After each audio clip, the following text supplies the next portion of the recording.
Apakah kita mencuri kemuliaan Tuhan? Kita kerap kali dengar mencuri kemuliaan Tuhan. Kita suka curi kemuliaan Tuhan. Saya nggak pernah mencuri. Saya di gereja tidak pernah mencuri apapun barang di gereja. Semua gereja alatnya utuh, tidak pernah saya curi. Saya tidak pernah curi ketika firman itu. Iblis tidak bisa mencuri hidup saya. Saya dengar firman sungguh-sungguh. Saya ibadah memuji Tuhan, saya juga tidak pernah mencuri. Semua tidak pernah mencuri. Tapi faktanya kerap kali mencuri kemuliaan Tuhan. Kapan? Nah, saudara. Kapan kita ini mencuri kemuliaan Tuhan?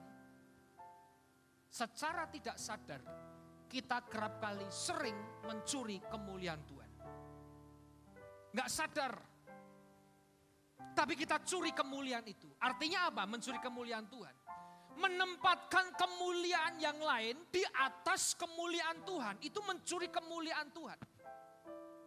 Menggantikan kemuliaan Tuhan dengan kemuliaan yang lain. Itu artinya mencuri kemuliaan Tuhan. Kapan kita mencuri kemuliaan Tuhan? Roma 3 ayat 23. Karena semua orang telah berbuat dosa dan telah kehilangan kemuliaan Allah. Kapan kita mencuri kemuliaan Tuhan? Ketika kita jatuh dalam dosa. Dosa itu hamartia atau amartia. Artinya meleset dari tujuan, melenceng dari tujuan. Tujuan hidup kita untuk kemuliaan Tuhan. Kalau kita melenceng, kita menggantikan kemuliaan, kita tidak memuliakan Tuhan, berarti itu hamartia. Kapan kita mencuri kemuliaan Tuhan? Ketika menggantikan kemuliaan Tuhan dengan kemuliaan diri kita sendiri. Di situ kita sedang mencuri kemuliaan Tuhan. Kapan? Sebagai contoh saja saudara. Pemusik, maaf, saya bicara pemusik karena saya juga backgroundnya pemusik. Jadi mohon maaf 5 orang jangan melirik saya saudara. Pemusik mereka melirik saya, sahabat saya semua. Pemusik,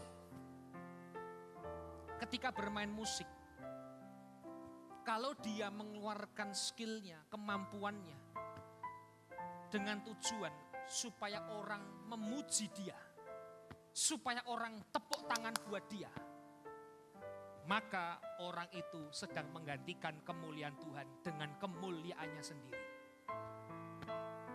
Kalau kita melayani Tuhan, supaya orang puji, supaya orang bisa menyanjung-nyanjung diri saudara, supaya orang itu bisa meninggikan nama saudara, hati-hati. Berarti saudara sedang menggantikan kemuliaan Tuhan dengan kemuliaan diri kita sendiri. Bapak Ibu, pujian itu racun. Jangan terlena dengan pujian. Lebih baik Tuhan yang memuji daripada manusia yang memuji. Pujian itu racun. Jangan bangga kalau orang itu puji-puji saudara. Kenapa? Karena banyak nyamuk mati karena tepuk tangan. Banyak nyamuk mati karena tepuk tangan. Kalau kita banyak tepuk tangan, ditepuk tangani orang, maka racun bagi hidup kita. Makanya Tuhan jelas ngomong apa?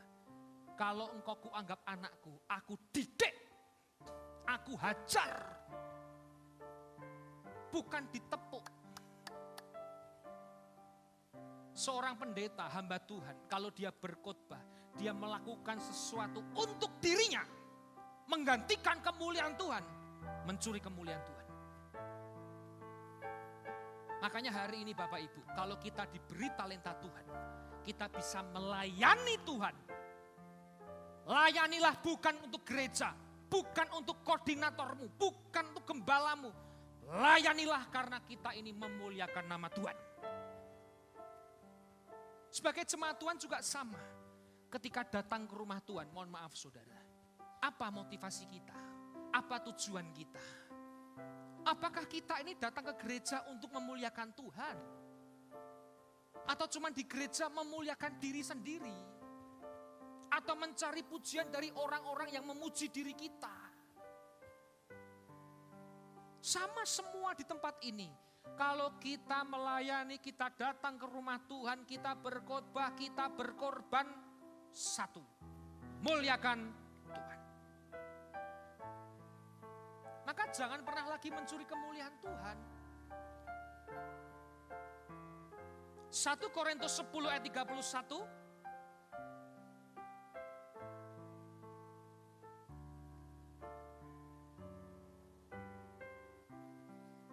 Aku menjawab, jika engkau makan atau jika engkau minum, ini perkataan Paulus.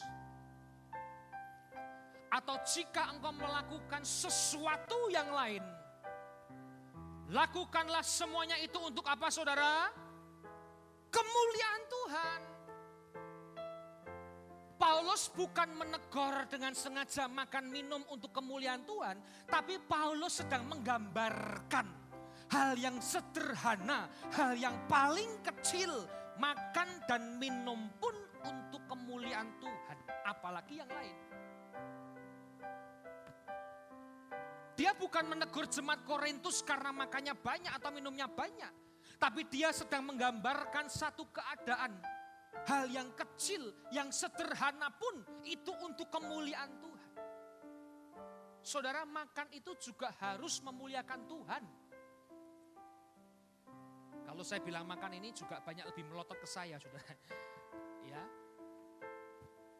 Makan itu juga memuliakan Tuhan, ada etikanya.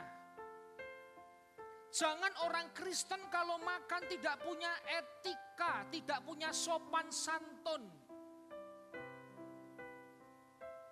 Kita makan berkecap, itu kan tidak punya etika. Orang bisa melihat, dia pelayan Tuhan, makan saja tidak punya sopan. Makan saja tidak memuliakan Tuhan. Hal sederhana, saudara. Makanya saya itu paling takut kalau diajak makan orang. Kamsia sebelumnya, terima kasih saudara kalau ngajak makan saya. Tapi saya lebih baik makan sendiri. Kenapa?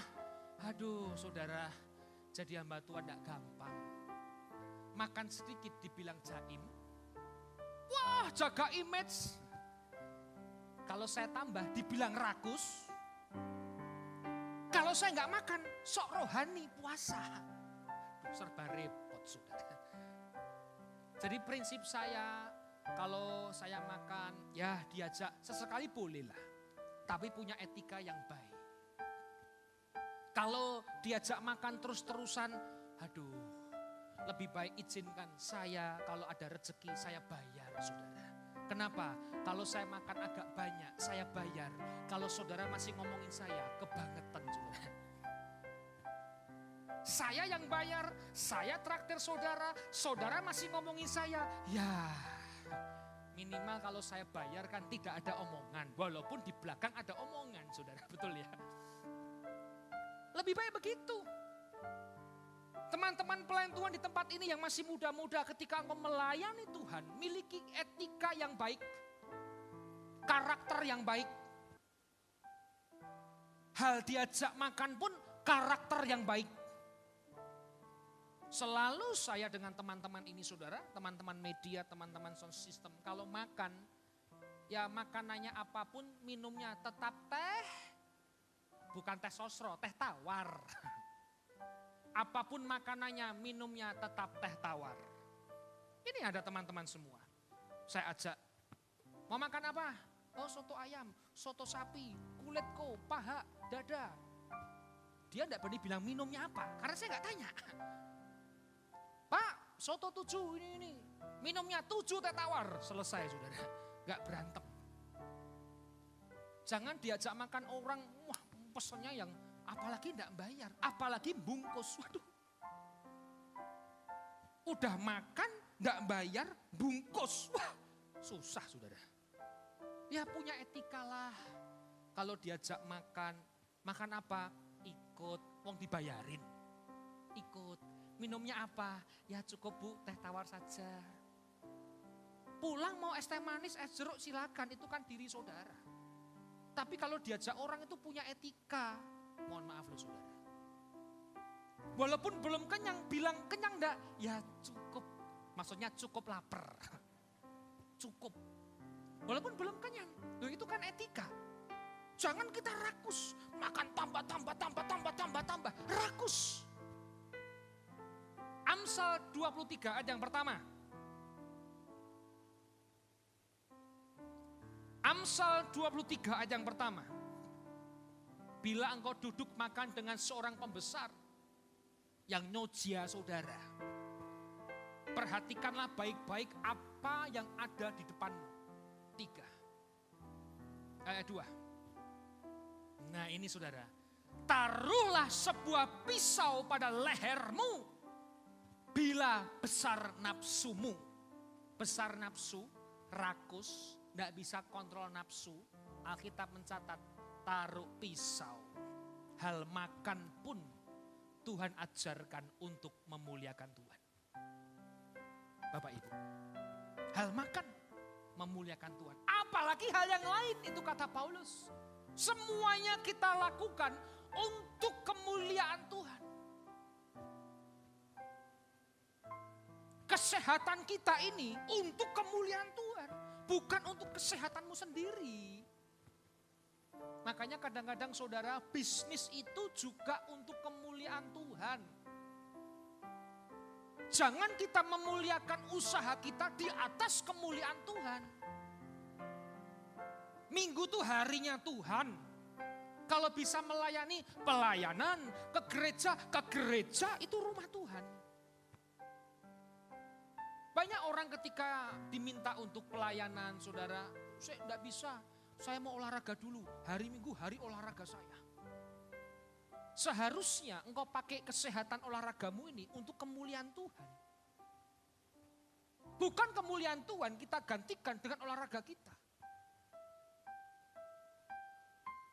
Saudara, akhir-akhir ini kita melihat kesehatan ya orang-orang di dunia itu luar biasa. Gara-gara COVID, orang yang dulu pakai sunblock, mencari SPF berapa itu angkanya saudara? Takut kena panas, keluar pakai payung, keluar pakai koran, pakai majalah. Hari ini orang buka baju kena cahaya matahari. Jemur, orang tidak pernah jemur. Dulu takut kena matahari, sekarang cari matahari.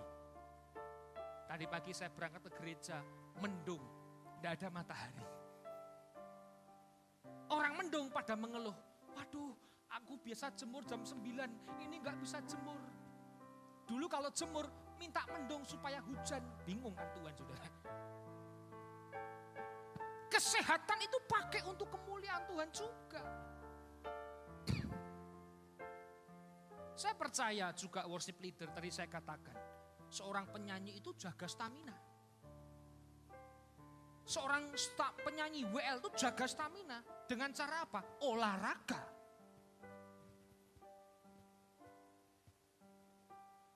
Olahraga supaya staminanya bagus. Seorang pendeta harus olahraga. Supaya khotbah 5 kali gak gembos. Loh saudara, khotbah 5 kali capek loh saudara. Kalau tidak fisiknya baik gak bisa. Semenjak corona 2 tahun yang lalu, saya komitmen, saya mau aktif olahraga. Karena saya cedera kaki saya tidak bisa olahraga keras-keras. Akhirnya saya olahraga sampai hari ini. Seminggu 3 kali 4 kali lari. Bangun pagi, habis 2 pagi, lari jam 6. Komitmen, kadang ya capek saudara, tapi paksa. Supaya apa? Kalau saya sehat, kalau fisik saya sehat, kalau raga saya itu sehat, saya bisa pergunakan untuk kemuliaan nama Tuhan. Lah kalau gampang sakit, gampang capek, gampang ini, ya enggak pelayanan. Saya juga salut dengan teman-teman pendeta-pendeta di BES, terutama gembala senior. Apapun kesempatannya mau tidur, push up. Makanya teman-teman yang dengan Pak Fengki kerap kali tangannya besar-besar karena disuruh push up. Mau tidur, habis makan enak, push up. Bangun tidur, minum air putih dulu, push up lagi. Push up terus sudah. Supaya sehat. Nah kalau kita nggak jaga makanan, tidak jaga kesehatan, maka kesehatan kita itu untuk memuliakan Tuhan tidak lama. Maka dari itu pergunakan hidup itu untuk kemuliaan nama Tuhan. Apalagi contohnya sakit. Nah saudara, kerap kali sakit dan masalah itu kita juga mencuri kemuliaan Tuhan. Saya ulangi, kerap kali kita sakit, kerap kali kita dalam masalah, kerap kali kita dalam lembah. Kita ini kerap kali juga mencuri kemuliaan Tuhan. Dengan sakit tidak mau pelayanan, dengan sakit tidak mau ke gereja, dengan sakit aduh macam-macam. Kita belajar pelan-pelan ya, kita buka firman Tuhan dulu. Yohanes 11 ayat yang keempat. Ketika Yesus mendengar kabar itu, ia berkata, penyakit itu tidak akan membawa kematian. Tetapi akan menyatakan apa saudara? Kemuliaan Allah. Sebab oleh penyakit itu anak Allah akan dimuliakan. Di dalam sakit pun kita diajar, kita dididik untuk tetap memuliakan Tuhan. Jangan ketika senang, ketika sehat kita muliakan Tuhan saja. Tapi ketika sakit pun kita diajar memuliakan Tuhan. Satu kesaksian yang sangat-sangat menohok hati saya. Sebelum corona, pelayanan di Kupang, hari Minggu saudara, teman baik kita lah, koordinator WL Singer dan pemusik yang ngatur jadwalnya. Ternyata divonis kanker stadium 4. Orangnya itu ya tidak terlalu besar, tidak terlalu kecil, perempuan, tapi gagah saudara. Divonis kena kanker. Saya dengar, waduh, hari Sabtu, saya bilang hari Minggu, habis ibadah di Aston, kita harus datang ke dia punya toko makanan kecil di pinggir pantai. Kita mau datang, kita mau doakan dia. Hari Minggu saya ketemu, saya dengar dengan gembala, dengan ketua koordinatornya. Bu, istirahat dulu bu, sembuhkan penyakit dulu bu, fokus bu dengan kesehatanmu. Biarkan tanggung jawab itu digantikan dengan wakilnya. Tahu saudara jawabannya apa? Tidak.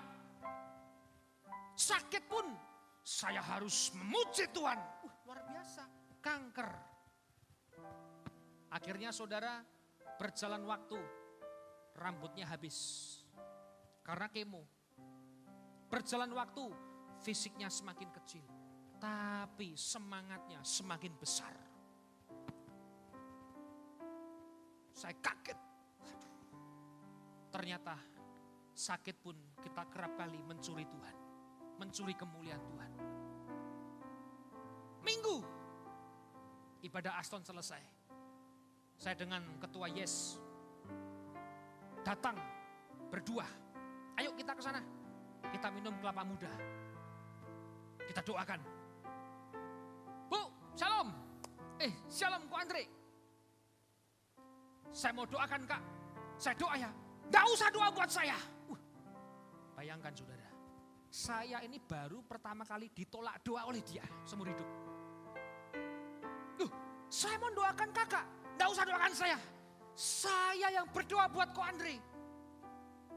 Saya bilang, Bu, saya sehat, ibu kan sakit.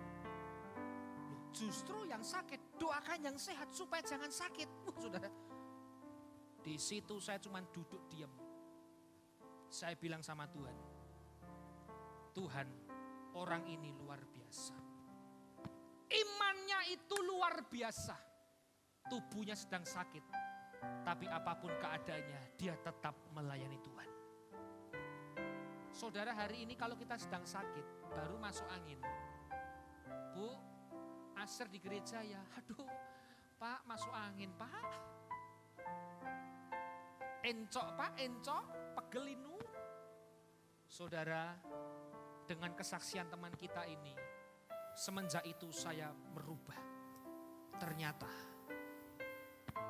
sakit pun harus memuliakan Tuhan.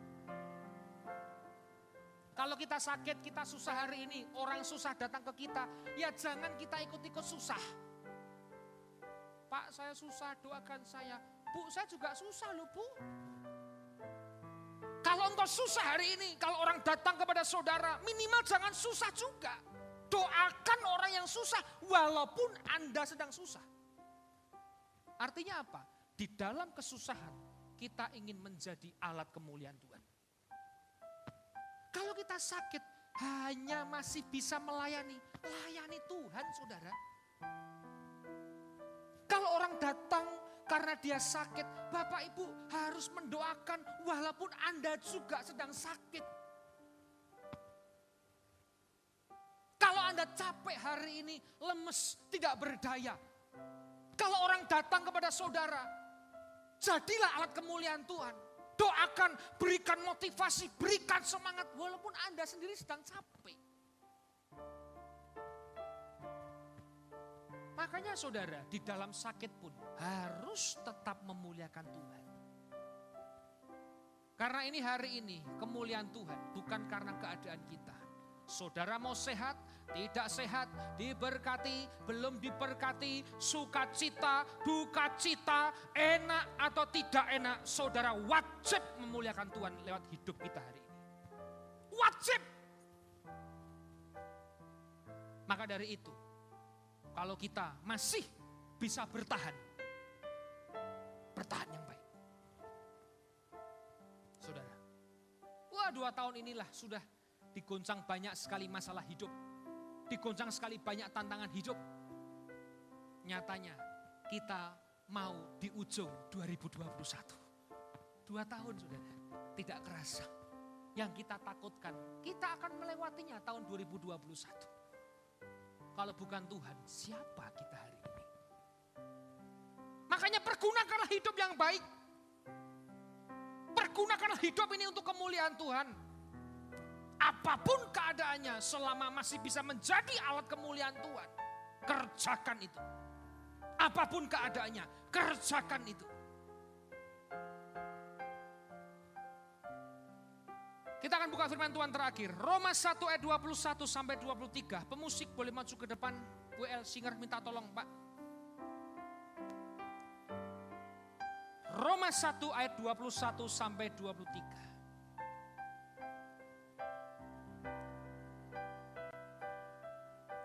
Sebab sekalipun mereka mengenal Allah, mereka tidak memuliakan Dia. Kenal, tapi tidak memuliakan Dia sebagai Allah. Atau mengucap syukur kepadanya. Sebaliknya, pikiran mereka menjadi sia-sia. Dan hati mereka yang bodoh menjadi gelap. Kenal Allah, tahu Tuhan, tapi tidak memuliakan Tuhan. Jangan hari ini kita kenal Tuhan, kita tahu Tuhan itu juru selamat, kita tahu Yesus itu nama Allah. Tapi kalau kita tidak memuliakan Tuhan, gelap hati kita ini. 22. Mereka berbuat seolah-olah mereka penuh hikmat, tetapi mereka telah menjadi bodoh. Kelihatannya ada hikmat, tapi itu bodoh di hadapan Tuhan. 23.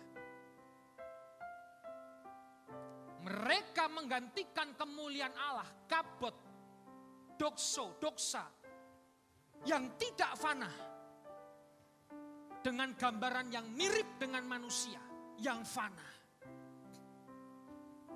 Burung-burung, binatang-binatang yang berkaki 4 atau binatang-binatang yang menjalar. Mereka menggantikan kemuliaan Allah yang tidak fana dengan hal-hal fana. Hari ini jangan pernah menggantikan kemuliaan Allah yang tidak fana dengan hal-hal yang fana hari ini. Karena kemuliaan adalah milik Allah. selama-lamanya. Sebelum dijadikan dunia, Tuhan itu mulia. Kita hidup hari ini, Tuhan tetap mulia. Kita pulang ke surga nanti, Tuhan tetap mulia. Infinity, kemuliaan Tuhan, omnipresent. Hari ini Bapak Ibu, mari hidup untuk kemuliaan Tuhan. Jangan lagi kita curi kemuliaan Tuhan. Jangan lagi kita ini melenceng dari sasaran.